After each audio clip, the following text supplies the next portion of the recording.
Hi, folks. Good morning, good afternoon, good evening, when or wherever you may be. Folks, today I would like to talk with you about something that has come up in a lot of videos in different YouTube channels, where they are precisely talking about this. I went directly to the source. I went to Euronews and I watched a program that they have, which is a small video program where they fact check things. They see what is being asked, and if it's relevant, they will make a video to precisely fact check what is happening and try to give you a clear view on the subject. The subject that they are going to talk about in the video, and then afterwards we are going to analyze. Is it the fact that can the EU countries restrict or ban Israeli settlement imports? You heard in in a lot of news media that some countries were banning products from Israel or whatever. So let's watch the video and then let's have a chat about it. Okay, but first let's watch this.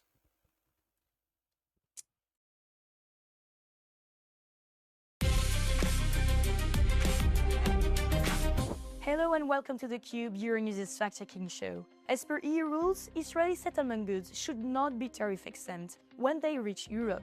But they often are. Products from settlements such as wine, dates and tahini should not enjoy a tariff-free treatment, as the EU-Israel Association Agreement only applies to made-in-Israel goods, and settlements are considered illegal under international law. Independent investigations suggest that enforcement of these rules is inconsistent, allowing some products through. The NGO Global Eco revealed how products from settlements are mislabeled as made in Israel. What we learned from those industry representatives is that in many cases, they are either replacing the true origin with an Israeli address that is not where the product was produced, or they are mingling settlement goods with Israeli goods and putting them in the same product of Israel package. While awaiting on EU-wide restriction, several member states including Spain, Belgium, Slovenia and Ireland are considering their own national trade measures despite trade policy being a strict EU competence. In late December 2025, Spain implemented a package of trade restrictions against Israel, including a ban on imports of goods originating from Israeli settlements in the West Bank, the Golan Heights, and East Jerusalem. Some argue the EU-Israel Association Agreement does not cover settlement goods, as the document limits its territorial scope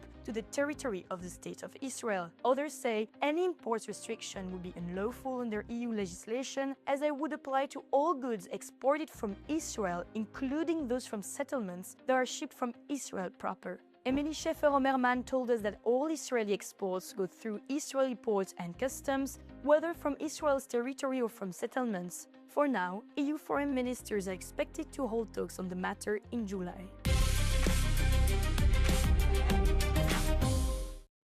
All right. I hope this video provides a clear view about it. And now let's talk a bit about this. This is my personal opinion. And as always, if you want to come into the comment section with the entire shit of anti-Semitism and all of that crap, be my guest.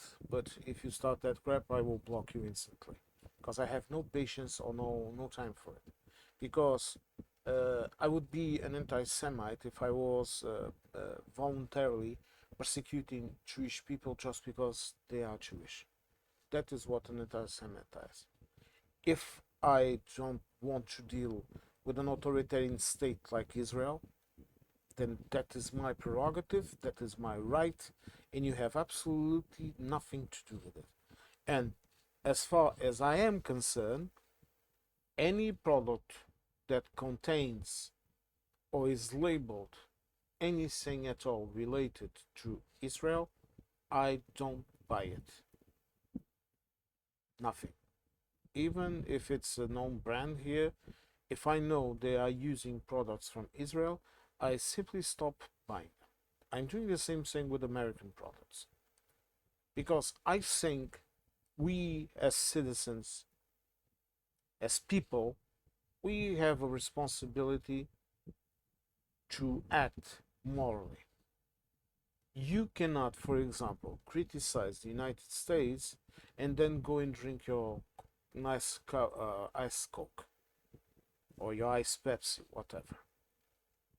If you are truly interested in telling that country that you are not acting correctly, change your ways. I don't care if, for example, I gave the example of the sodas. I don't care if they are produced here or in Spain, which is the majority. They are usually produced bottled right here.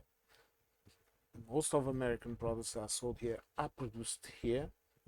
I know they are providing jobs here. I know they are paying taxes here, but I will not consume them.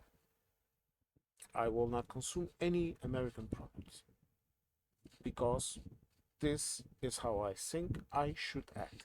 So, to me, already it is happening that a lot of people are doing exactly the same thing as I am doing.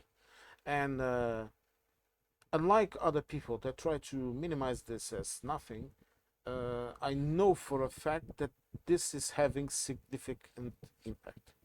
There is a reason why an Israeli commission, envoy, whatever the hell you want to call them, was right here in Portugal a couple of weeks, like I think it was last week or something like that, in early June, to and they asked for for a meeting with the president of the parliament. There is a reason why that happened, because Israel, the country, is feeling the pinch. They are trying to look for supports and they are getting shot. All because of what is happening right now in Palestine and in Lebanon. Tomorrow, Israel could stop all of this. And now you ask me, would you stop the boycott?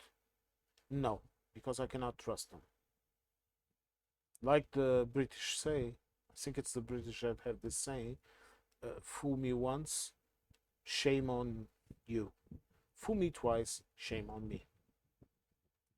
I'm that type of person. And you will say, oh, that way you are always holding grudges and what? No, I'm being logic, because if someone has lied to you once, they most certainly will lie to you twice. How can you trust a person that lies to you? I mean, I can, for example, tell you, like I always tell you, to fact check me, and if I'm wrong, I'm wrong. But that's something different. To be wrong and then admit that you were wrong and correct yourself, that is how you should be, because no one is perfect. I have made plenty of mistakes.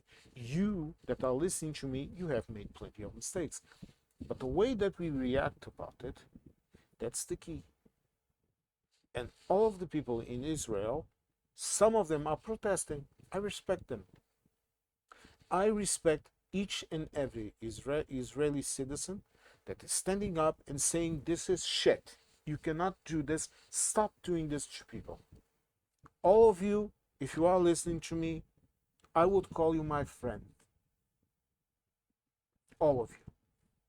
But all of you that are supporting this and that are saying things like Mr. Ben-Gvir came to say in the news that Lebanon could burn, shit like that, I will never, never trust in you again. I might forgive you and I might not block you, so to speak. But I will probably be completely indifferent to your issues and to your pain.